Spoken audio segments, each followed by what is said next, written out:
It's burning. The whole coastline's on fire, Captain. We've got 2 hours tops before it hits the residential areas. The dispatcher's voice crackled through the radio like a death rattle. I unconsciously adjusted my prosthetic left arm and stared at the dark orange glow illuminating the Los Angeles hills.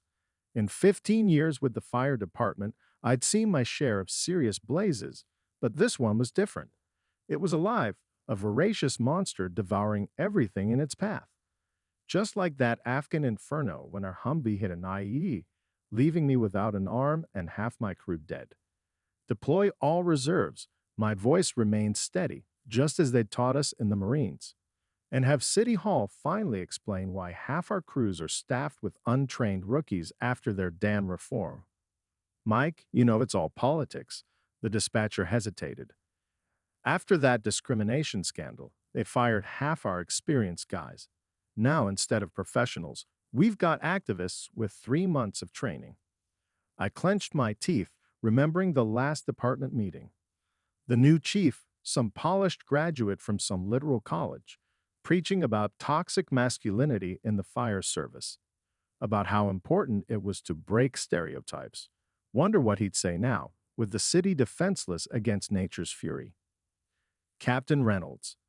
A new voice on the radio, high-pitched and breaking. The Sunrise Motel. People are trapped. The fire's cut off all exits.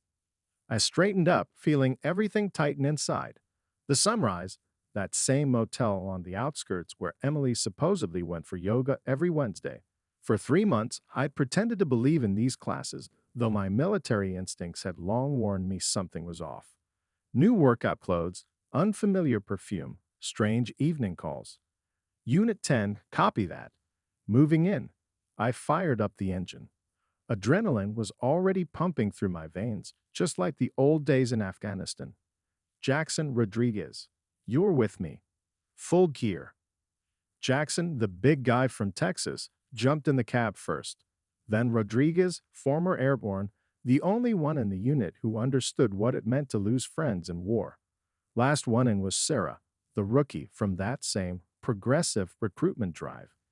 Captain, but according to the new protocol, she started, nervously fidgeting with her equipment strap. Protocol says people shouldn't burn alive. I cut her off. I checked my prosthetics attachment. Years of service had taught me to handle fire equipment one-handed better than most could with two. Listen carefully. You go last. Stay behind Rodriguez.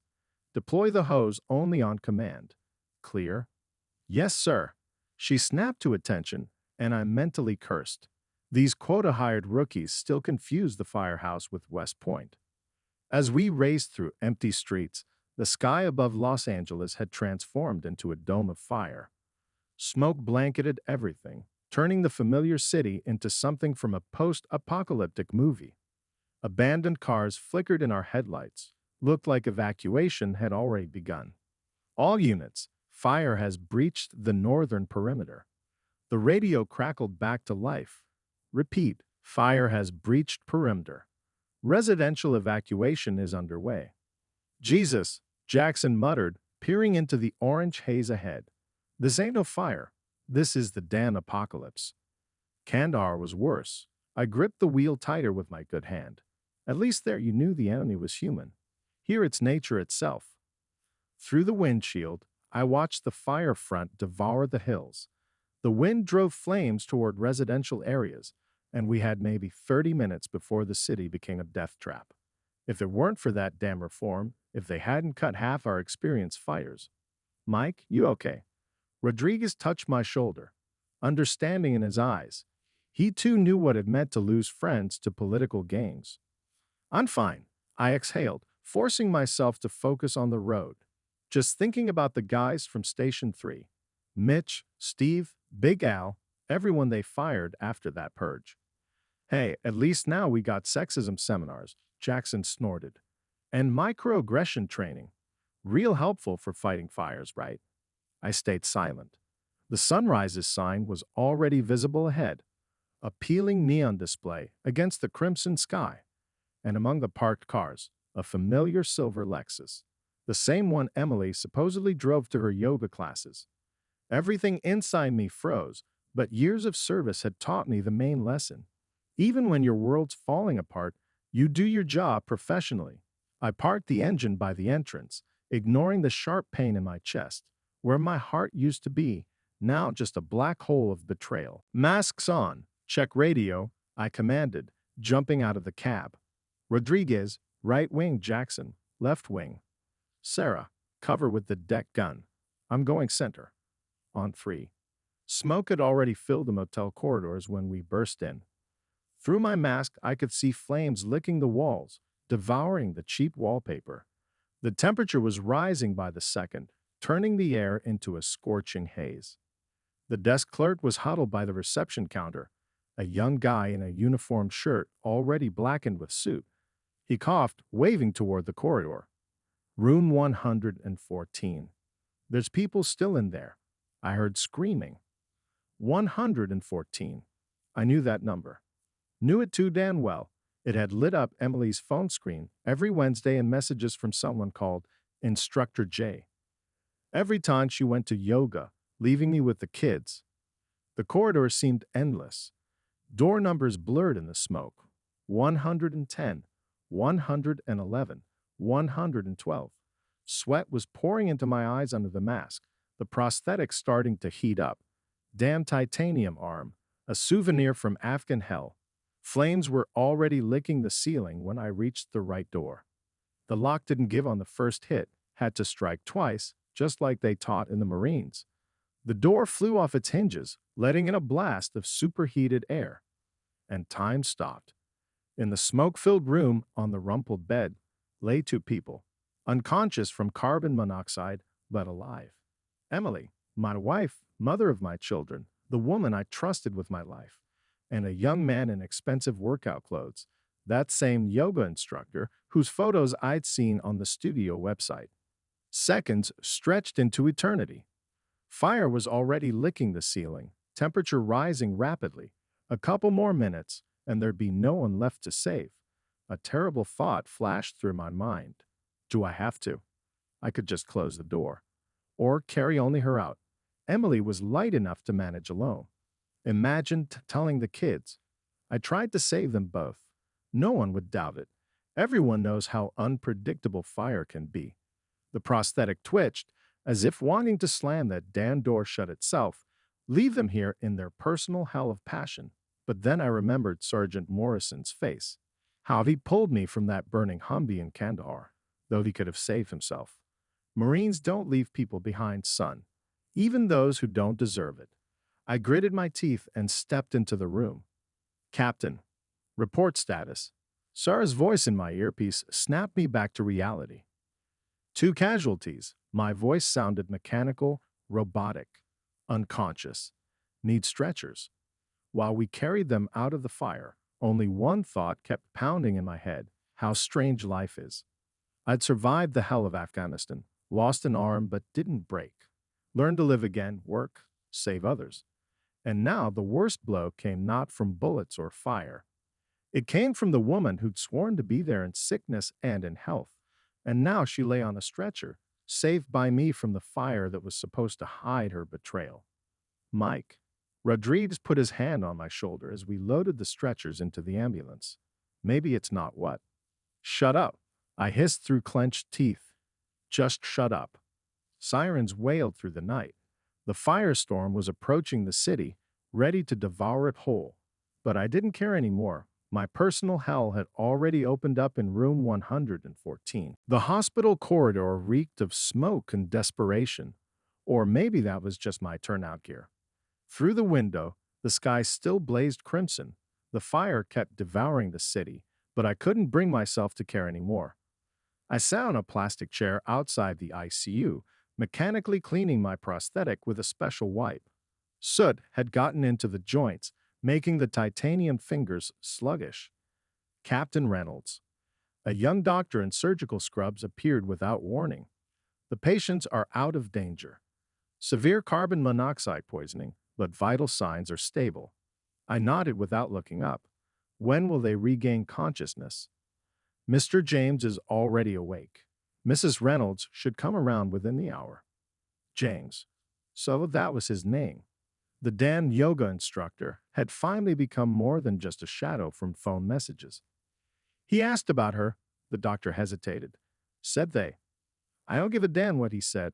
I stood up, feeling the prosthetic creak. Which room is he in? Wait, you can't. The doctor tried to block my path, but I simply moved him aside with my good hand. 15 years in the fire service and Marine Corps experience had taught me how to move with purpose. Room 212 seemed like numbers were mocking me today. I pushed the door open, and our eyes met. He was young, 30 tops. Athletic build, trendy haircut, pampered face without a single scar. One of those who know life through Instagram filters. The oxygen mask was pushed down to his neck. Looked like he really had recovered. You, his eyes widened with recognition. Oh God, you're the husband of the woman you were screwing while the city burned. I leaned against the wall, crossing my arms over my chest. The prosthetic quietly creaked. And the firefighter who pulled your ass out of the fire. Funny coincidence, right? He went pale, noticing the metal arm. His Adam's apple bobbed as he swallowed. Listen, I can explain. Explain? I stepped closer. What exactly do you want to explain? How you screwed my wife while I worked 24-hour shifts saving people? Or how you texted her while I was helping fight fires in the suburbs? It's not what you think. His voice cracked. We just. Just what? I leaned in toward him. Did yoga? In a motel. On a bed? He recoiled, pressing into the pillow. Fear danced in his eyes, pure, animal fear of someone who suddenly realized they'd messed with the wrong person. You know what's the worst part? I spoke very quietly, almost whispering. When I found you there in the smoke, I had a choice. For 30 whole seconds, I thought about just closing the door, just leaving you there. He started trembling, and I watched sweat beads roll down his forehead. But I pulled you out. Both of you. Want to know why? He shook his head, unable to speak. Because I took an oath, as a Marine and a firefighter, and while a piece of trash like you might break vows of fidelity, I don't break mine. Footsteps thundered in the corridor, looked like the doctor had called security after all. I straightened up, adjusting my uniform. Just remember one thing, Romeo. My voice dropped even lower. If you ever come near my wife again or try to contact her, next time I might not remember that oath. You understand? He nodded frantically, and at that moment 2 security guards burst into the room. Everything's fine, boys. I raised my hands, showing I was unarmed. Just checking on a fire victim. Rescue service likes to follow up on the people we pull out of fires. The guards exchanged glances, clearly unsure what to do. I walked calmly out of the room, feeling their bewildered stares on my back. Rodriguez was waiting in the corridor, must have been standing guard this whole time. All good, Cap. He studied my eyes carefully. All good. I worked my neck. What's the situation with the fire? Stations 3 and 5 are trying to hold the line at the residential blocks. They need backup. I nodded. Then what are we waiting for? Rodriguez hesitated. But what about, her? She's in good hands with the doctors. I headed for the exit. The city needs us. Hey, Cap. He caught up with me at the elevator. You know what my old man used to say? Once a Marine, always a Marine. Same goes for real firefighters. I managed a weak smile. Your old man was damn right. We were in the elevator when my phone vibrated. A message from Emily. I didn't open it. Everything that needed to be said, we'd say later. Right now, the city needed us more than my broken heart needed explanations. As we drove toward the fire's heart, I thought about life's strange irony, how easily bridges burn and how hard it is to put out fires, and how some wounds never heal, leaving scars worse than those from Afghanistan.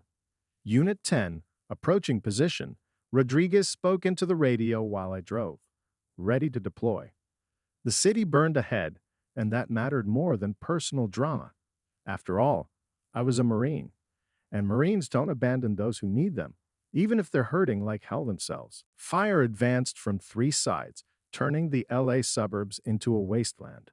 Wind drove flames up the hillsides, tossing embers across fire breaks like nature was mocking humanity's pathetic attempts to contain it. Smoke blanketed everything in a thick shroud, with flames flickering through the gaps, as if hell itself had decided to surface. All units in position. The new chief's voice wavered over the general channel. Hold the line at the residential sector. I snorted, checking the gauges. Temperature was climbing too fast. The firestorm was gaining strength, and soon no lines would hold it, especially not with these reformed crews. Unit 10, you copy? The radio crackled, and I recognized Morgan's voice from Station 3. Mike, we're totally screwed here. The rookies botched the deployment. We've barely got water pressure. Copy that. I turned to Rodriguez. Take Jackson, back up Station 3. Sarah stays with me. Rodriguez nodded, but doubt clouded his eyes. Cap, maybe I should stay. After everything that happened, I want to kick this fire's ass even more. I checked my mask seal. Go, execute. When the guys left, Sarah shifted nervously on her feet. Captain, Listen up. I cut her off. Forget everything they taught you in those fancy courses. Now you're gonna learn how we really fight fires. Fear flickered in her eyes, but she squared her shoulders. Yes, sir. And knock off that sir crap. I'm a firefighter, not some damn general.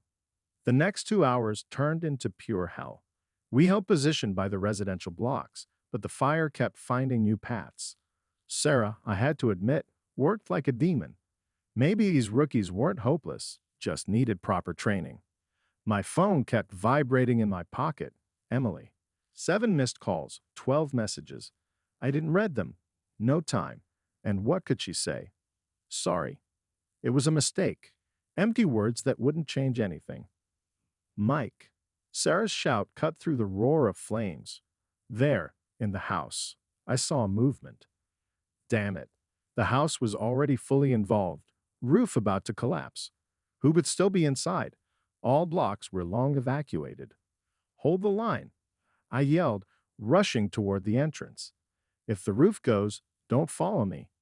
Inside was like a furnace. Smoke stung my eyes, even through the mask, floorboards cracking under my feet. A child's cry echoed from upstairs. Fire department. My voice bounced off the walls. Anyone alive? Help.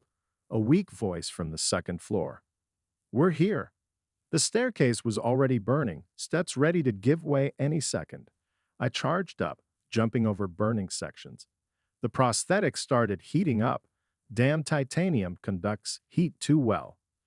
In the far room, huddled in a corner, sat a woman with 2 kids. Twins about 5, both in superhero pajamas. I thought it was just a drill. The woman sobbed. When the alarm went off, then we couldn't get out. It's okay. I knelt beside the kids. Everything's gonna be okay now. What are your names, heroes? Jake, one boy squeaked. Josh, echoed the other. Perfect, guys. Here's the plan. We're gonna do a rescue operation, just like in the movies. You like superhero movies, right? They nodded in sync, and I caught their mother's weak smile through her tears. Here's how we do this. I'll carry your mom on my back, and you hold onto my belt. Tight as you can, like real heroes. Deal. Something cracked overhead. Support's about to give. Your arm. Jake pointed at the prosthetic. Is it iron? Titanium? I winked at him. Like Iron Man. But let's talk about that outside, okay? The descent was like walking through a minefield. Every step could have been our last.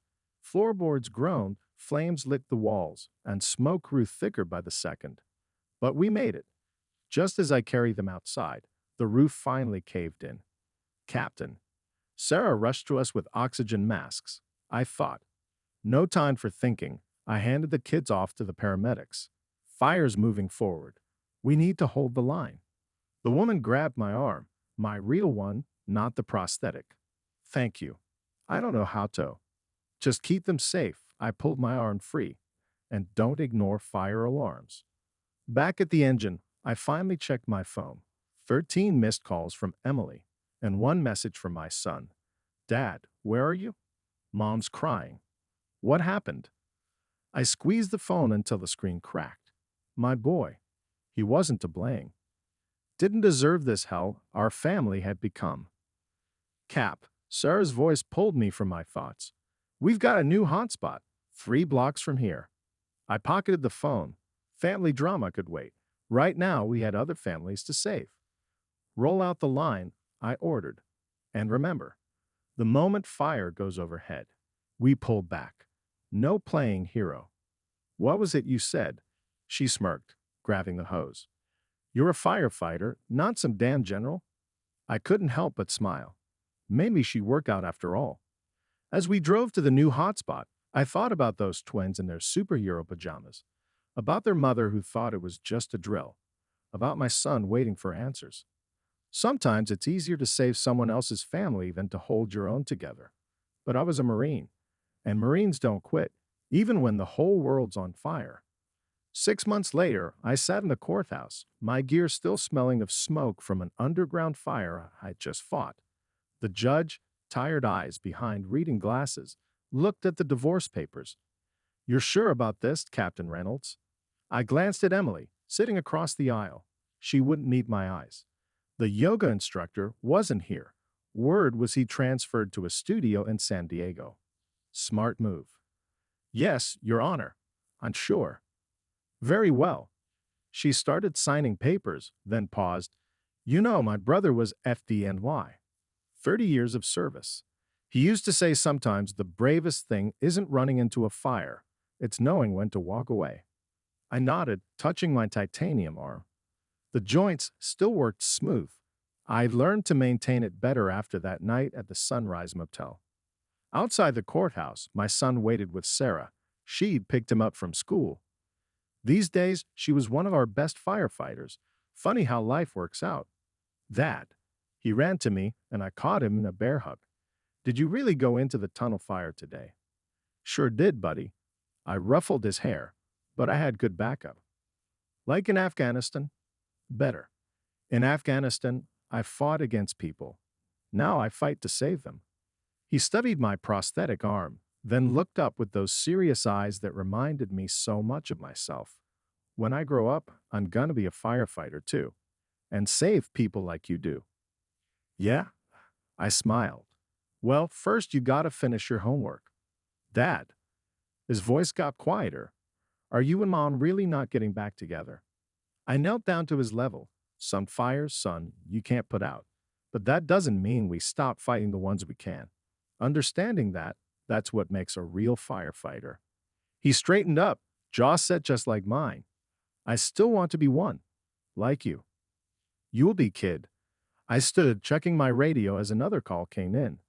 But right now, Dad's got a job to do. As we headed to the engine, I thought about all the fires I'd fought. The ones in Afghanistan, the one that took my arm, the firestorm that exposed my marriage's lies. But watching my son's proud face as he looked at my turnout gear, I knew some things were worth the burns. Because sometimes you have to walk through hell to find out what really matters. Your honor, your calling, and a son who'd one day wear the same badge and save lives himself. As for those who betrayed you, let them live with it. After all, some fires need to burn out completely before something new can grow from the ashes. The end.